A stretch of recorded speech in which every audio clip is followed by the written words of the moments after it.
성도 여러분, 그간 안녕하셨습니까? 오늘 5월 11일 수요 창세기 강해 함께 나누겠습니다. 오늘의 말씀은 창세기 31장 1절에서 16절입니다. 45페이지, 구약성경 45페이지, 창세기 31장 1절에서 16절을 함께 나누겠습니다. 자, 야곱이 그 외삼촌 라반의 가축을 이용해서 부를 축적을 하죠. 그 어떻게 보면 외삼촌을 속이는 일이다라고 생각할 수 있지만, 그러나 하나님께서 그렇게 도우셨다고 성경은 말씀하고 있습니다. 그러니 여러분, 하나님이 도우셨고 하나님이 계획하셨다는데 우리가 왈가왈부할 이유가 없는 것입니다. 자, 그렇게 그 라반의 가축이 야곱으로 다 이제 가는 그런 상황, 부가 옮겨지는 그런 상황 속에서 라반의 아들들이 이제 불평을 했던 것입니다. 야곱이 우리 아버지 소유를 다 빼앗았다라고 이제 얘기하죠. 1절에 보면요. 자, 그런데 이 라반도 야곱을 아주 고깝게 생각을 하더라는 것입니다. 2절에 보면 시기심이 있었죠. 자기 뜻과 반대로 됐죠. 자기 부를 위해서 야곱을 이용하려고 했지만 반대 현상이 일어나고 있더라는 것입니다. 성도 여러분, 하나님께서 함께 하시면 악인들의 생각을 꺾으십니다. 역전시키십니다. 여러분, 하나님의 사람들이 힘들고 어렵게 사는 것 같아도 하나님께서 복의 길로 인도하신다는 사실을 여러분 믿으시기 바랍니다. 지금 당장 나타나는 현상 때문에 하나님을 판단하지 마십시오. 여러분, 인생 전체 우리의 긴 여정이라고 하지만은 하나님의 역사를 통해서 보면 아주 짧은 순간일 수밖에 없는 것입니다. 저와 여러분의 인생 전체에 여러 가지 환난과 시험이 있을지라도 영원하신 하나님의 뜻을 위해서 하나님이 잠깐 우리에게 고난을 허락하셨다는 것을 여러분 믿으셔야 하는 것입니다. 여러분, 야곱이 이 외삼촌 라반 집에서 20년 동안 이렇게 힘들게 고생하잖아요. 그 외삼촌 라반은 야곱을 이용하려 했고요. 그런데 하나님께서 모든 부를 야곱에게 주신 것입니다. 그러니 그러한 상황을 보면서 외삼촌 라반이 야곱을 이제 전과 같이 대하지 않았죠. 그래서 야곱이 이제 3절부터 보면요. 가족을 형성했겠다. 또 가축이 번성했죠. 그때 하나님이 야곱에게 말씀하신 거예요. 내 조상의 땅, 내 족속에게로 돌아가라. 내가 너와 함께 있으리라. 때가 된 거예요. 여러분, 하나님의 때를 믿으시기 바랍니다. 인내하시고 참으시고 끝까지 주님 바라보는 그런 우리들이 되어야 됩니다.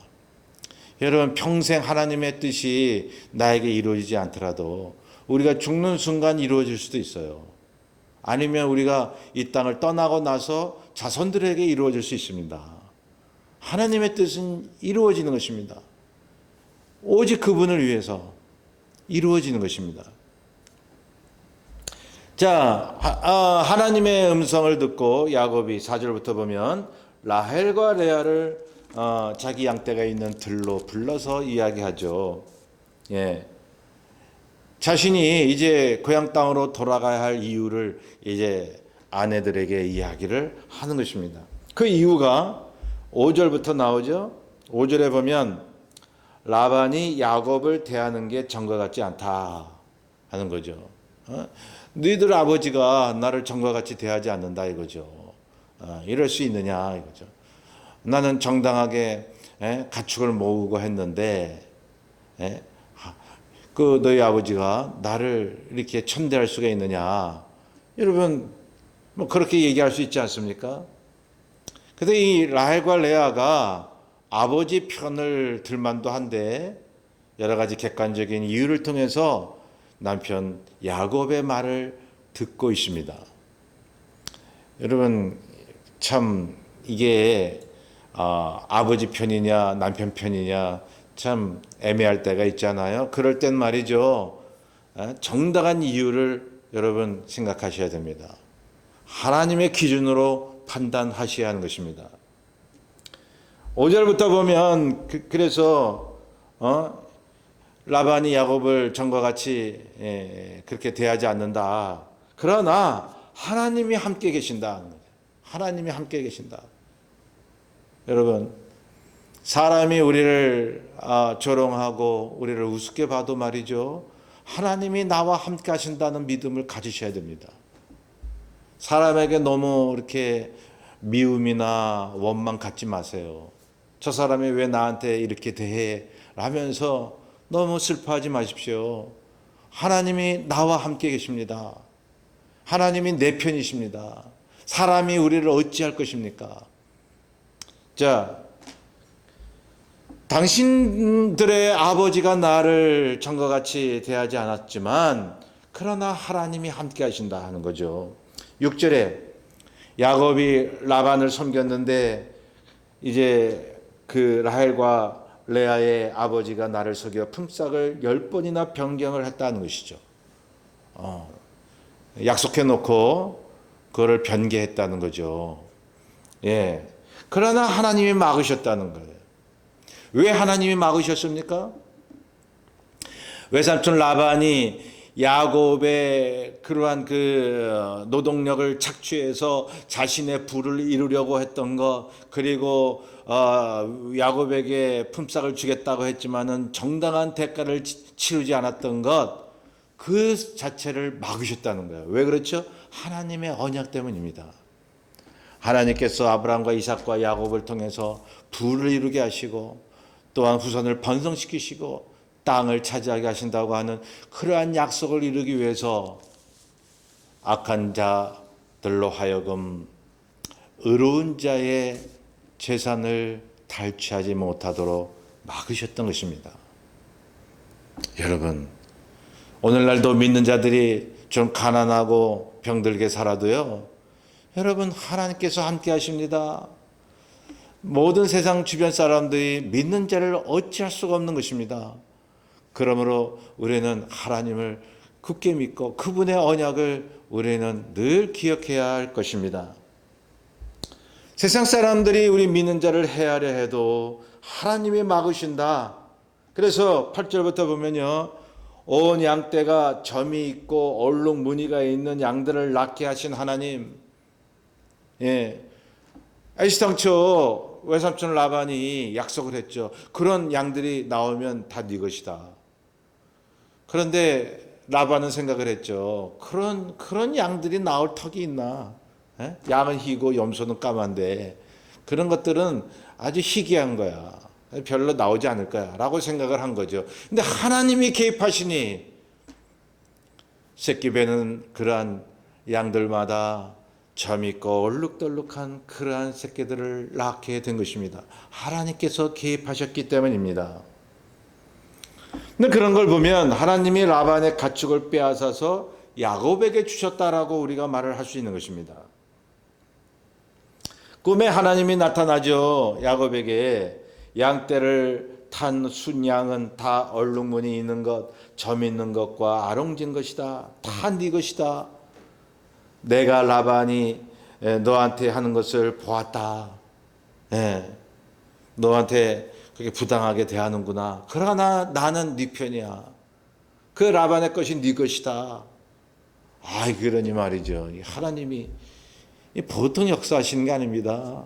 하나님 편에 선 사람들에게 하나님께서 이렇게 보호하시고 인도하신다는 사실을 여러분 믿으시기 바랍니다. 여러분 과정 속에서 하나님께서 함께 하심을 순간순간 믿으셔야 되는 것입니다. 자, 하나님은 야곱의 편이셨습니다. 왜 자꾸 말씀드리지만 왜 야곱의 편이셨다고요? 언약의 자손이기 때문에 그렇습니다. 예. 야곱이 라반에게 억울하게 당한 것도 있지만 그러나 그보다도 하나님이 야곱의 편이 되신 것은 약속이 있기 때문에 그런 것입니다. 자, 13절에 보면 하나님이 야곱에게 말씀하죠. 베델에서 야곱이 하나님께 서원한 것이 있다. 창세기 28장 20절에 보면 야곱이 하나님께 말하죠. 하나님이 고향으로 나를 돌아오게 하시면 하나님이 주신 것 중에서 10분의 1을 하나님 앞에 드리겠나이다. 하나님께서 나를 고향 땅으로 돌아오게 하시면 내가 하나님이 주신 것을 가지고 10분의 1을 드리겠나이다. 13절에 하나님이 야곱에게 말씀하세요. 이제 너의 출생지로 돌아가라. 이렇게 하나님께서 명하신 거 보면 누가 맡겠습니까? 하나님께서 하라고 하신 거, 계획하신 것을 감히 누가 방해할 수 있습니까? 여러분, 그것도 믿으셔야 되는 것입니다. 여러분, 오늘날 예수 그리스도를 믿는 우리들은 하나님의 언약을 받은 사람들입니다. 하나님의 그 놀라운 은혜를 이미 보장받은 사람들입니다. 하시고자 하는 일이 있는 것입니다. 세상 사람들의 것을 가져다가 믿는 자들에게 주시는 것입니다. 하나님이 하고자 하는 일을 어찌 세상이 막을 수가 있겠습니까? 자, 하나님의 언약이 베델에서 야곱의 꿈을 통해서 나타났죠. 그때 야곱의 서원이 있었던 겁니다. 여러분, 이 성경의 맥을 보면요, 시편도 그런 유형이고 여호수아서나 이런 역사서나 쭉 보면요, 성경 전체가 말이죠, 하나님이 계시하시고 말씀하시고 언약하시잖아요. 그러면 하나님이 원하는 게 뭐냐 하면 응답하는 것입니다. 서원하고 맹세케 하시고 순종케 하시는 것입니다. 그러니 하나님께서 우리에게 말씀하시면 우리가 응답을 해야 되는 거예요. 피드백이 있어야 되는 거예요. 자, 그러니 우리는 그리스도 안에서 하나님의 은혜를 받은 사람이니 하나님의 말씀을 순종하고 복종하겠나이다라는 그러한 응답이 있어야 되는 것입니다.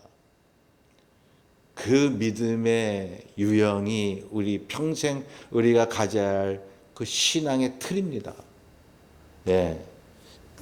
14절부터 보면 야곱의 말을 들은 라헬과 레아가 남편의 말에 동조를 합니다. 그동안도 이 딸들이 아버지에 대해서 불만이 있었던 거예요. 그 뭐라고 얘기하죠? 야, 우리가 아버지 집에서 받을 유산도 없는데, 이렇게 평소에 아버지에 대한 불만을 토로하는 거예요. 자기 남편이 들로 불러가지고 고향 땅으로 돌아갈 이유를 얘기하니까 이 딸들도 아버지에 대한 불만을 막 털어놓는 거예요. 그 15절부터 보면 아버지가 우리를 팔았다. 우리 돈을 다 먹어버렸다. 우리를 외국인같이 그렇게 취급해버렸다. 그러니 우리가 아버지하고 계속 같이 있을 이유가 어디 있겠느냐. 그러니까 동생과 언니가 한 마음이 돼서 시녀들은 주인을 따라오는 거니까 말이죠. 그렇게 16절에 보면 라헬과 레아가 남편 야곱에게 떠날 것을 동의합니다. 오히려 종용합니다. 하나님의 뜻대로 하라. 하나님의 뜻. 그렇죠. 여기 아내들도 남편의 말을 들을 때에 하나님의 뜻을 먼저 두었습니다. 자기의 불만도 있었지만 아버지에 대한 하나님의 뜻대로 하라라고 하는 거죠. 자, 오늘 본문 전체를 보면 하나님이 누구 편이라고요? 하나님의 언약을 믿는 사람의 편입니다. 부당한 대우를 받고도 하나님을 의지하는 사람, 그리고 모든 일에 충실한 사람. 야곱은 부족했죠. 그도 물론 속임수를 썼죠. 그러나 그는 하나님의 언약을 믿었던 것입니다. 성도 여러분, 저와 여러분이 때로 하나님의 말씀을 어겨도 하나님의 그 예수 그리스도의 십자가 은혜를 늘 믿으시고 그 용서를 구하고 은혜 가운데 살아간다라고 하면 하나님은 여전히 저와 여러분의 편인 거예요. 예. 여러분, 그러므로 구약도 믿음의 법칙을 강조하고 있는 것입니다. 누가 구약을 율법의 시대라고 얘기합니까? 율법이 주어진 시대이지만 율법의 시대 자체는 아닙니다. 여러분, 구약도 믿음과 은혜의 시대인 것입니다. 왜요? 이 구약에 온통 그런 말씀이 있잖아요. 성막에서 짐승의 피로 용서함 받고 말이죠. 하나님 앞에 간구했더니 하나님이 용서해 주시고 회복시켜 주시고, 예, 하나님께서 후에 그 이스라엘에게 주실 그런 땅을 비전으로 보여주시고, 다 은혜잖아요. 믿음의 법칙이잖아요. 히브리서 보세요. 믿음을 지켰다고 예를 들 때 구약의 사람들을 예를 들고 있어요. 아브라함을 예로 들고 있어요. 믿음의 법칙인 것입니다. 믿음으로 살아야 되는 것입니다. 성도 여러분, 그러므로 우리의 삶이 때로 하나님 앞에 때로는 흔들리고 때로는 넘어지고 때로는 우리의 영혼 속에 죄의 때가 묻어도 하나님께서 믿음이 있는 자의 편이라는 사실을 굳게 믿으시고 이번 남은 주간도 사시기를 바랍니다. 그 믿음을 보시고 내 믿음대로 될지어다 주께서 말씀해 주시는 것입니다. 그러한 삶을 사심으로 다 평안 가운데 이기시는 그러한 우리들이 되길 바랍니다. 기도하겠습니다. 사랑의 주님, 어찌 감사를 드리지 않을 수 있겠습니까? 우리가 자주 넘어져도 끝까지 주님을 믿는 한 주께서 우리의 편이 되심을 감사하나이다. 하나님이 우리의 편이시니 우리가 무엇을 두려워할 수 있사오리까? 죽음도 병마도 가난도 여러 가지 사고도 두렵지 않사오니 주여 담대함을 늘 허락하여 주옵소서. 감사하며 예수님의 이름으로 기도하옵나이다. 아멘. 이번 남은 한 주간도 믿음을 가지시고 그 믿음대로 하나님 앞에 복을 받는 그러한 삶이 되시길 바랍니다. 감사합니다.